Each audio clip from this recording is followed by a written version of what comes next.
اللہ جل جلالہ نے اس جہان کو آباد کرنے سے پہلے اس کو ختم کرنے کا فیصلہ فرمایا ہے۔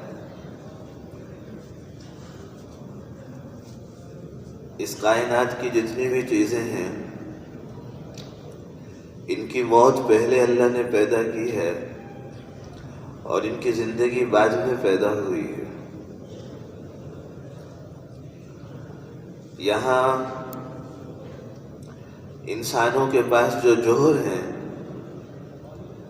کسی کے پاس حسن کا جوہر ہے، کسی کے پاس فہم کا جوہر ہے، کسی کے پاس طاقت اور قوت کا ہے، مال کا ہے، عہدے کا ہے، کسی کے پاس کثرت کا جوہر ہے۔ تو اس جہان میں جس کے پاس جو کچھ بھی ہے، یہ سارے کا سارا اس آدمی کو آزمانے کے لیے اس کو دیا گیا ہے۔ یہ آدمی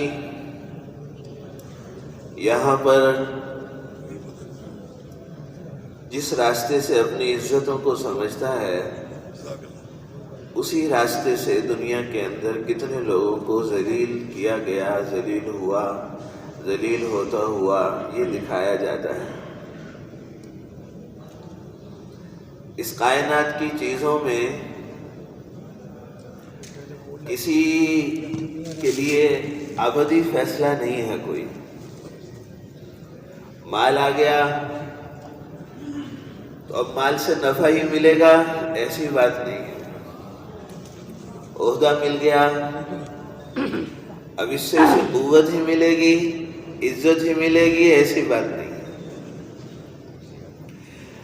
کائنات میں کتنی چیزیں ایسی ہیں جن کو صرف اس لیے دیا جاتا ہے کہ یہ چیزیں دے کر ہم ان کو ذلیل کریں گے۔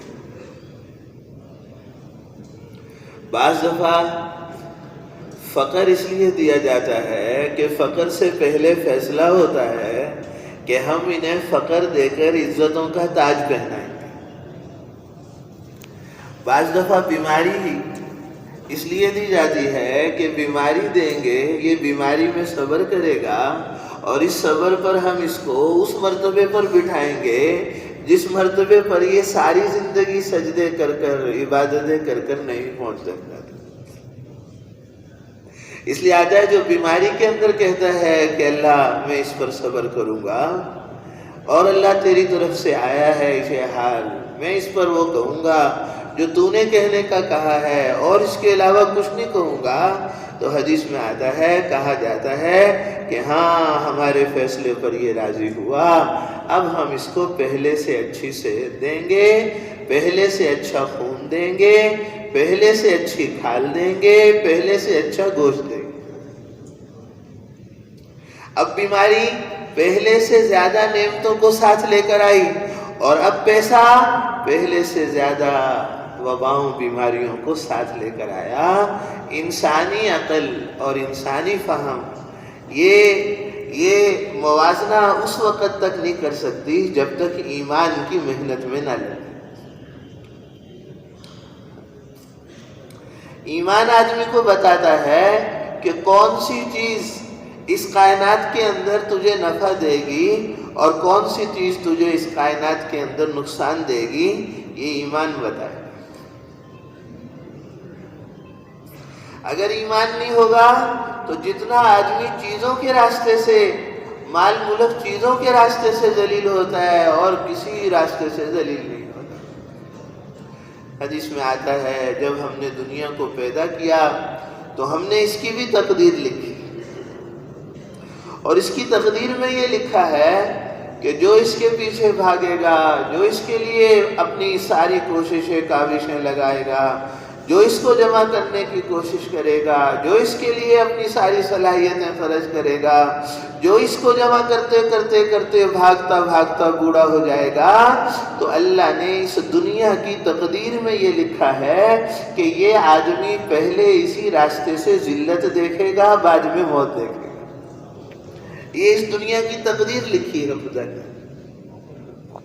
لِكُلِّ شَيْءٍ بِقَدْرٍ حَتَّى لِكُلِّ شَيْءٍ بِقَدْرٍ حَتَّى الْعَجْزُ وَالْكَيْسُ.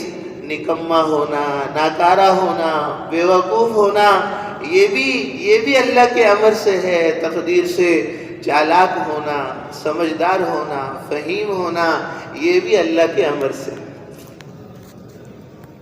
یہاں کسی کے پاس کوئی چیز اپنی نہیں ہے. اپنی ہو تو چھینے نہ.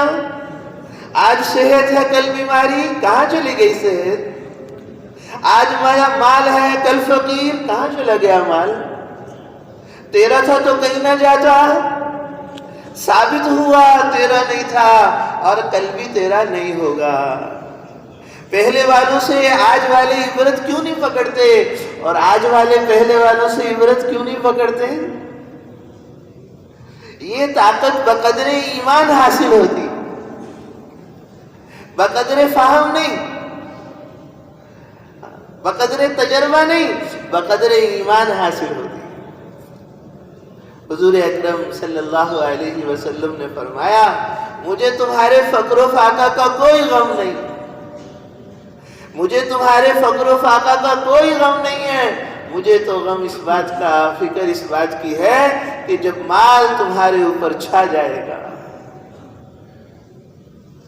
اور تم پہلے والوں کی طرح مال میں گم ہو جاؤ گے اور بہہ جاؤ گے اور پہلے والوں کی طرح اللہ کی ناراضگیوں سے تم جڑ نہ جاؤ گے.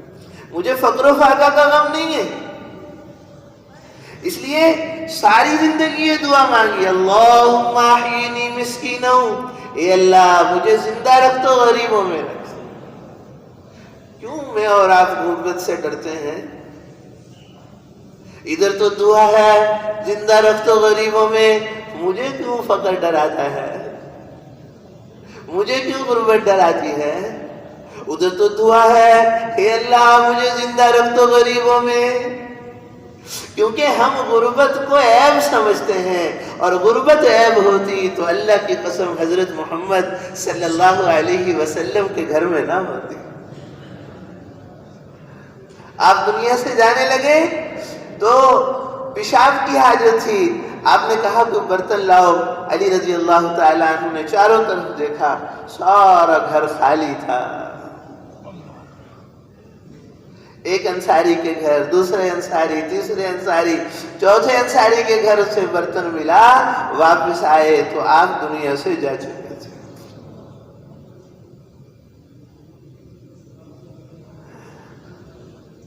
اے اللہ مجھے زندہ رکھ تو غریبوں میں، وتوفنی مسکینا، مجھے موت دے تو غریبوں میں، واحشرنی فی زمرۃ المساکین، اے اللہ قیامت کے دن میرا حشر ہو تو غریبوں کے ساتھ ہو. بدأ الاسلام غریبا، شروع زمانے میں اسلام غربت کی حالت میں زندہ ہوا.